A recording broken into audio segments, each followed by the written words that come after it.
Welcome back again. It is December 24th, Christmas Eve. Happy Christmas Eve to all of you out there that celebrate Christmas. If not, happy whatever you do celebrate.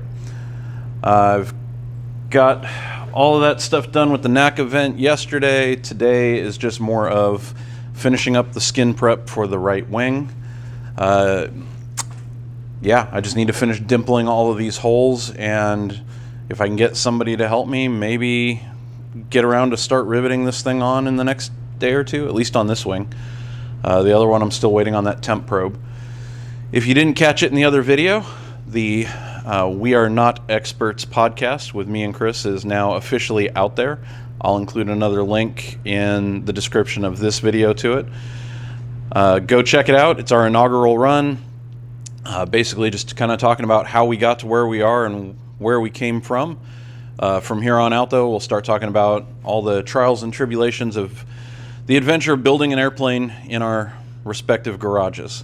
If you have questions for future podcasts, things you want us to address, things you want us to cover or talk about, by all means, leave them in the comments down below, and we'll make sure we talk about them. There's not much we're not willing to talk about in there, especially our mistakes, and we do make a lot of them. You caught the other day, I made the bonus hole on the NACA event. It now has a rivet in it, so it looks like it was always meant to be there, but anybody who knows any better is going to know there's not supposed to be a rivet there. This is what happens when amateurs build airplanes. It's going to be okay. We'll get there. Anyhow, stick around for the voiceover part and the sped up footage of whatever ends up happening today. Alright, and on to the voiceover part. Not a whole lot to show for today, more of what you've already seen, just me getting the skins all prepped.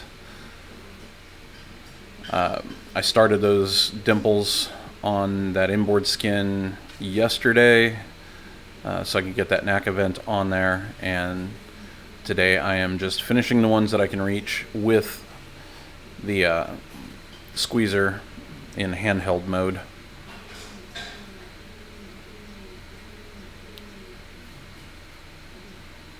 I did go back and in between, I didn't have the camera on for it, I sanded the weird runs inside the NACA vent off from where I tried to paint it. I'm pretty sure it had some mold release in there that I didn't get cleaned out.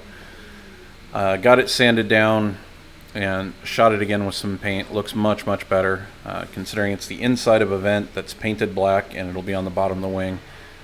It looks great. You'll get a close-up of that at the end of this.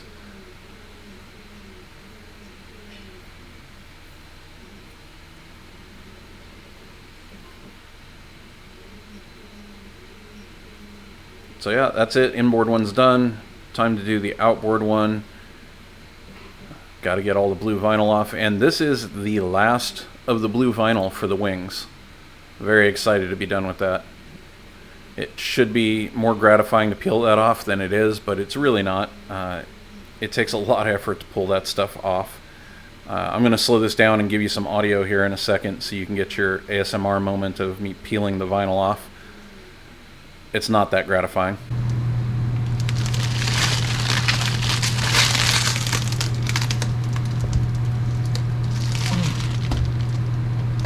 Cue some grunting.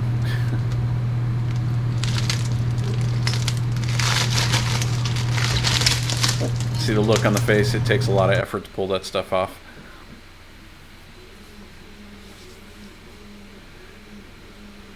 Anyhow, mini victory. That's the last of the blue vinyl for the wings. I'm sure there's going to be plenty more on the fuselage, but I'll take my wins wherever I can get them. Not going to make you watch the entire part of this where I have to go through and deburr both sides of all of these holes. Just know that it was done.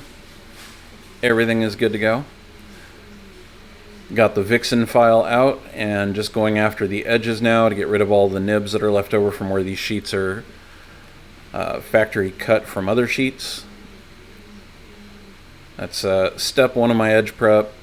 There you see me with the sanding block. I'm rounding off the corners, and then the little Scotch-Brite wheel inside of the die grinder is the absolute fastest and best way to do this.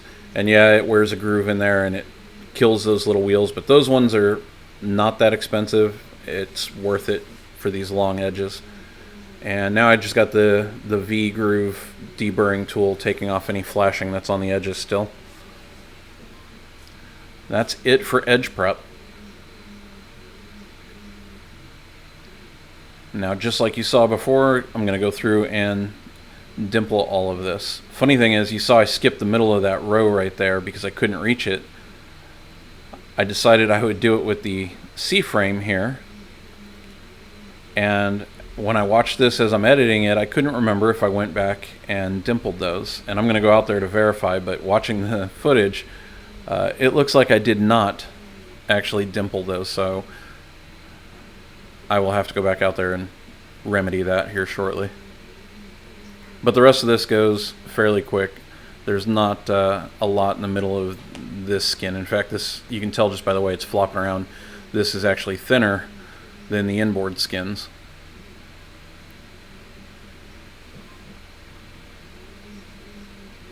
Yep, right there I should have done that little stretch of holes, and I look at it and say, yep, good enough, and I go put it away. So clearly I didn't do those.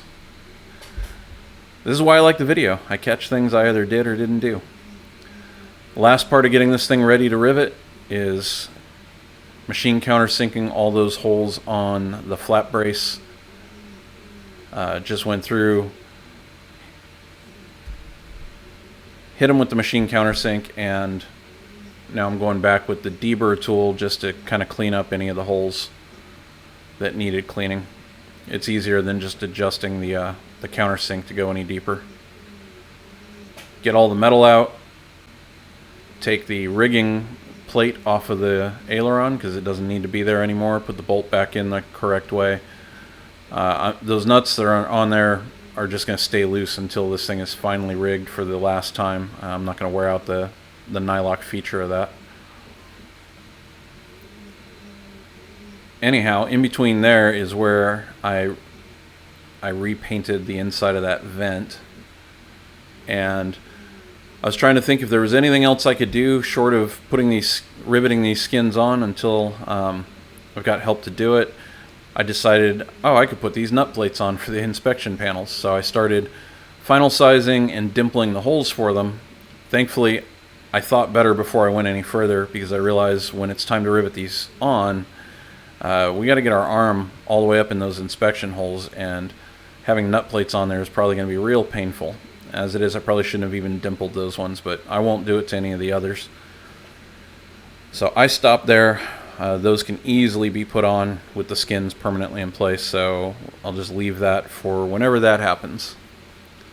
I did grab one of the inspection panels, final sized it, and dimpled it. And you saw me with the hand seamer there straightening the edges out because those dimples are so big and so close to the edge it kind of warps the panel.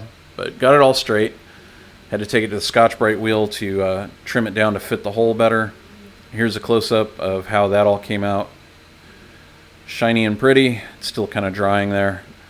And there's all the dimples. Anyways, hope you enjoyed it. I will see you all in the next one.